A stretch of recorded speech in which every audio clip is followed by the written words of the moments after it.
लीजिए सुनिए देवकीनंदन खत्री के लिखे उपन्यास चंद्रकांता के चौथे भाग का 6वां बयान मेरी यानी समीर गोस्वामी की आवाज में। तेज सिंह ने कुंवर बीरेंद्र सिंह से पूछा, आप इस बाग को देखकर चौंके क्यों? इसमें कौन सी अद्भुत चीज आपकी नजर पड़ी? कुमार, मैं इस बाग को पहचान गया। तेज सिंह ताज्जुब से, आपने इसे कब देखा? कुमार, ये वही बाग है जिसमें मैं लश्कर से लाया गया था। इसी में मेरी आंखें खुली थी तो कुमारी चंद्रकांता की तस्वीर देखी थी और इसी बाग में खाना भी मिला था, जिसे खाते ही मैं बेहोश होकर दूसरे बाग में पहुंचाया गया था। वो देखो, सामने वो छोटा सा तालाब है जिसमें मैंने स्नान किया था। दोनों तरफ दो जामुन के पेड़ कैसे ऊंचे दिखाई दे रहे हैं। तेज सिंह, हम लोग भी इस बाग की सैर कर लेते तो बेहतर था। कुमार, चलो घूमो। मैं ख्याल करता हूं कि उस कमरे का दरवाजा भी खुला होगा जिसमें कुमारी चंद्रकांता की तस्वीर देखी थी। चारों आदमी उस बाग में घूमने लगे। तीसरे भाग में इस बाग की पूरी कैफियत लिखी जा चुकी है। दोहराकर लिखना पढ़ने वालों का समय खराब करना है। कमरे के दरवाजे खुले हुए थे। जो जो चीजें पहले कुमार ने देखी थी आज भी नजर पड़ी। सफाई भी अच्छी थी। किसी जगह गर्द या कतवार का नाम निशान न था। पहले दफे जब कुमार इस बाग में आए थे तब इनकी दूसरी ही हालत थी।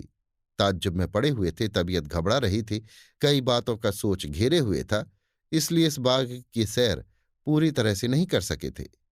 पर आज अपने अय्यारों के साथ हैं, किसी बात की फिक्र नहीं, बल्कि बहुत से अरमानों के पूरा होने की उम्मीद बंध रही है। खुशी खुशी अय्यारों के साथ घूमने लगे। आज इस बाग की कोई कोठरी, कोई कमरा, कोई दरवाजा बंद नहीं है।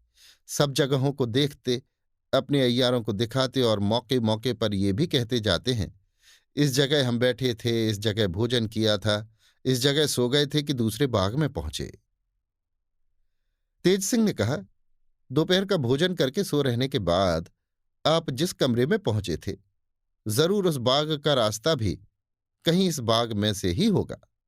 अच्छी तरह घूम के खोजना चाहिए। कुमार, मैं भी यही सोचता हूं। देवी सिंह कुमार से, पहली दफे जब आप इस बाग में आए थे तो खूब खातिर की गई थी। नहाकर पहनने के कपड़े मिले, पूजा पाठ का सामान दुरुस्त था, भोजन करने के लिए अच्छी अच्छी चीजें मिली थी। पर आज तो कोई बात भी नहीं पूछता, ये क्या? कुमार, ये तुम लोगों के कदमों की बरकत है। घूमते घूमते एक दरवाजा इन लोगों को मिला, जिसे खोल ये लोग दूसरे बाग में पहुंचे। कुमार ने कहा, बेशक ये वही बाग है जिसमें दूसरी दफे मेरी आंख खुली थी या जहां कई औरतों ने मुझे गिरफ्तार कर लिया था।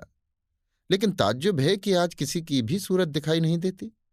वाह रे चित्रनगर, पहले तो कुछ और था, आज कुछ और ही है। खैर चलो इस बाग में चलकर देखें कि क्या कैफियत है। वो तस्वीर का दरबार और रौनक बाकी है या नहीं। रास्ता याद है और मैं इस बाग में बखूबी जा सकता हूं।